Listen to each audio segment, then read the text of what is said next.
নমস্কার বন্ধুরা, আজকে চলে এসেছি আবারও একটা নতুন রেসিপি নিয়ে। আজকে করব কাতলা মাছের তেল দিয়ে নোটে শাক। তো তার জন্য দেখো, আমি কাতলা মাছের তেল, যেগুলো জ্যান্ত কাতলা মাছ হয়, সেই তেলটা ভালো করে ধুয়ে জল ঝরিয়ে নিয়েছি। তোমরা এখানে রুই মাছের তেলও নিতে পারো। আর এখানে দেখো, আমি নিয়েছি নোটে শাক। একটু বড় বড় করে কেটে নিয়েছি, ধুয়ে জল ঝরিয়ে নিয়েছি। আর এখানে কেটে রেখেছি আলু। দেখো, ঠিক যেভাবে আমরা পোস্তর আলু কাটি সেরকম করে। আর এখানে নিয়েছি উচ্ছে, মাঝখানের দানাগুলো বের করে দিয়েছি এবং দেখো এইভাবে। আর এখানে কয়েকটা টুকরো করা কাঁচা লঙ্কা আমি নিয়েছি। আর এখানে দেখো বন্ধুরা, যেহেতু মাছের তেল, খুব বেশি পরিমাণে তেল আমি দেব না। এখন আগে তেলটা যেটা নিয়েছি সেটা আমি এই উচ্ছে আর আলুগুলো ভেজে নেবার জন্য। তো আমি দিয়ে দিলাম আগে উচ্ছে। এটাকে আমি ভালো করে ভেজে নেব। কোনো রকম নুন বা হলুদ দেওয়ার এখানে প্রয়োজন নেই। তো দেখো বন্ধুরা, এরকম ভালো করে কিন্তু আমি উচ্ছেটা ভেজে নিয়েছি। এবার আমি এটা তুলে নিয়েছি। আর এটা তুলে নেওয়ার সাথে সাথে আমি দিয়ে দিলাম আলু। এবার আলুটাকেও আমি ভালো করে ভেজে নেব। আলু ভাজবার সময় কিন্তু আমি অল্প একটু হলুদ আর লবণ দেব। তো দেখো বন্ধুরা, এখানে আমি তোমাদের বলেছিলাম একটুখানি লবণ আর একটুখানি হলুদ কিন্তু দিয়েছি। আর দেখো, আমার আলুগুলোও ভাজা হয়ে গেছে। এবার আমি আলুগুলোও তুলে নেব।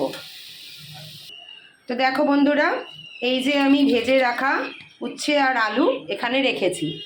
এবার আমি কি করব, এবার মাছের তেলটা আমি দিয়ে দিলাম। খুব সাবধানে দেবে। মাছের তেল যখন দেবে তখন কিন্তু অবশ্যই করে গ্যাসে বেশ ভালো মতো করেই ছিটতে পারে।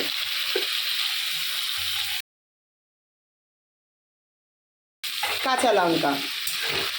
এবার আমি মাছের তেলটাও খুব সুন্দর করে ভেজে নেব। আর এরকম খুন্তি দিয়ে ছোট ছোট করে যতটুকু সম্ভব কেটে কেটে দেব। তো দেখো বন্ধুরা, তোমরা নিশ্চয়ই দেখে বুঝতেই পারছো খুব সুন্দর করে মাছের তেলটা ভাজা হয়ে গেছে। এবার কি করব, যে শাকটা আমরা ধুয়ে জল এবং এই পর্যায়ে গ্যাসের ফ্লেমটা কিন্তু জোরে করে দিলাম। এবার শাকটা দিয়ে একটু মজিয়ে নেব। তো দেখো বন্ধুরা, কতটা শাক ছিল আর ঠিক কতটুকু হয়ে গেছে।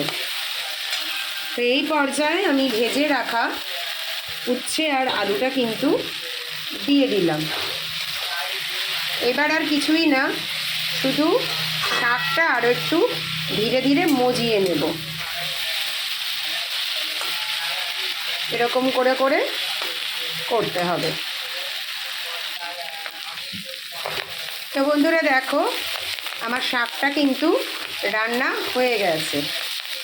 দেখো, খুব সুন্দর ভাজাও হয়ে গেছে, শাকটা মজেও গেছে। এবার আমি আস্তে নামিয়ে ফেলব।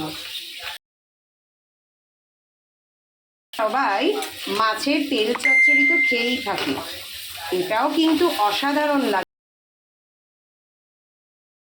একবার ট্রাই করে দেখতেই পারো। আর অবশ্যই